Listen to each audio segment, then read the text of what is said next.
RER, information. Et nous retrouvons tout de suite le journal présenté par Éric Michel. Bonjour. Bonjour à tous. L'obligation d'avoir un éthylotest dans sa voiture reportée.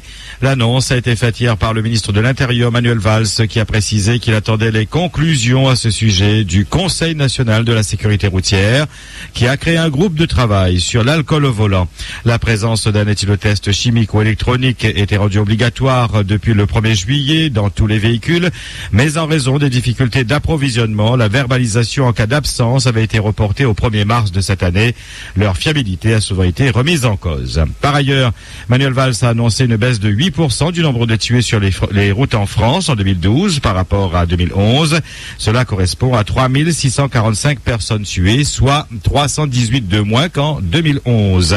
Le plus bas niveau depuis 1948, a souligné le ministre de l'Intérieur. Le préfet présentait hier ses vœux à la presse. Jean-Luc Marx en a profité pour faire le point sur plusieurs dossiers et fixer le cap pour cette année. D'emblée, il a souligné l'engagement de l'État à La Réunion. 5 milliards 400 millions d'euros ont été versés en 2012. C'est l'équivalent du PIB de l'île Maurice, n'a pas manqué de souligner le représentant de l'État. Sur le dossier de l'emploi, Jean-Luc Marx s'est réjoui de l'arsenal mis à la disposition aujourd'hui des collectivités, du monde associatif et du monde économique, à un niveau jamais atteint auparavant, s'est-il plu à souligner. Le préfet a dans la foulée confirmé une première enveloppe de 9000 contrats aidés, insistant que si jusqu'ici la durée moyenne de ces contrats était de 8 mois, pour 2013, la durée va être portée à 12 mois. La répartition de ce premier quota va se faire dans les tout prochains jours. Au sujet des emplois d'avenir, le préfet a indiqué que le processus démarre. 200 contrats sont déjà signés sur les 5000 dont a bénéficié l'île. Enfin, Jean-Luc Marx attend à présent le vote par le Sénat du projet de loi des contrats de génération, autre levier pour s'attaquer au chômage.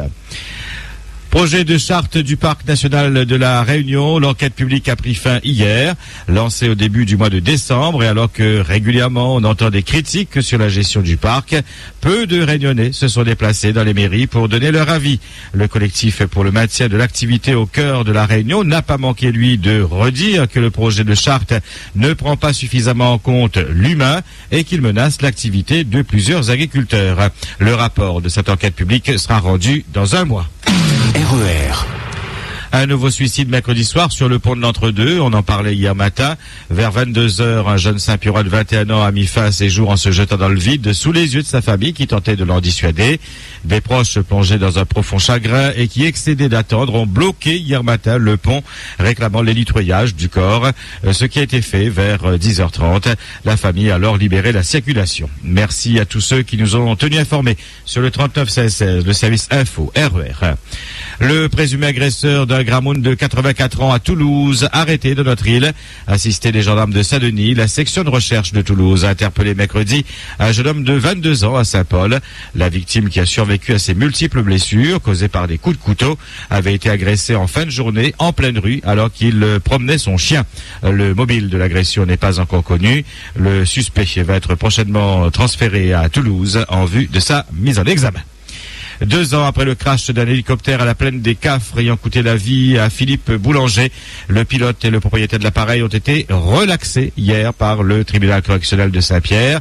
Les juges n'ont pas suivi les réquisitions du substitut du procureur qui, en novembre 2012, avait réclamé 8 mois de prison avec sursis contre les 2 hommes pour blessures et homicide involontaire. Un commerçant de Saint-Pierre dévalisé, quelle n'a pas été sa surprise, la surprise du patron du restaurant Côté Jardin, situé dans la rue Cayenne, de découvrir hier matin que des individus avaient cambriolé son établissement. Et ils ont emporté du matériel informatique, de l'électroménager, le stock d'alcool et la vaisselle. Le butin a été chargé dans la voiture même du propriétaire du restaurant avec laquelle les voleurs sont repartis. Les employés ont été mis au chômage technique. Une enquête a bien sûr été ouverte. RER. L'Union des femmes de la Réunion s'apprête à changer de présidente. C'est lors d'un point presse que Guette Bello a évoqué cette idée.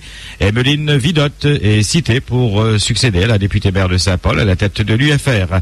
Une assemblée générale de l'association est prévue au mois de mars. Le territoire de la côte ouest vient de lancer le Tinavet Saint-Paul par le biais de son réseau Car Ouest. Une navette qui permet aux usagers d'accéder au centre-ville et au marché forain en laissant leur voiture sur des parkings périphériques. Jusqu'au 30 avril, le transport sera gratuit, puis le ticket coûtera 50 centimes d'euros. RER. Dans la région, à l'île Maurice, Paul Béranger a révélé mercredi qu'il souffre d'un cancer à la gorge. C'est lors d'une conférence de presse que le leader de l'opposition mauricienne a fait cette déclaration, provoquant un choc dans la population et dans toute la classe politique. Le Premier ministre Navid Ramgoulam s'est déclaré attristé par cette nouvelle et a appelé Paul Béranger pour lui souhaiter bon courage. Le leader historique du MMM, le mouvement militant mauricien, âgé de 67 ans, a fait savoir que pendant la durée de son traitement, 3 à 4 mois, il abandonnait ses fonctions de chef de l'opposition. C'est son adjoint Alan Ganou qui devrait assurer l'intérim à l'Assemblée nationale et à la tête du parti. Votre question d'actualité aujourd'hui, le Grand Raid doit-il être réservé à des habitués de courses de montagne? Nous vous l'annoncions hier, le comité directeur a décidé d'être plus sélectif dans les candidatures. Les raideurs devront avoir effectué une course de 60 km avec un dénivelé de 2500 mètres de janvier à juillet 2013 pour être acceptés. Regrettez-vous cette décision ou au contraire, estimez-vous que c'est une très bonne chose pour les raideurs? Vos réactions en direct à 9h, 11h et 17h. RER. 8h05 sur RER, c'est la fin de cette édition. Merci de votre attention. Excellente journée. RER. La radio qui vous transporte sur toute l'île.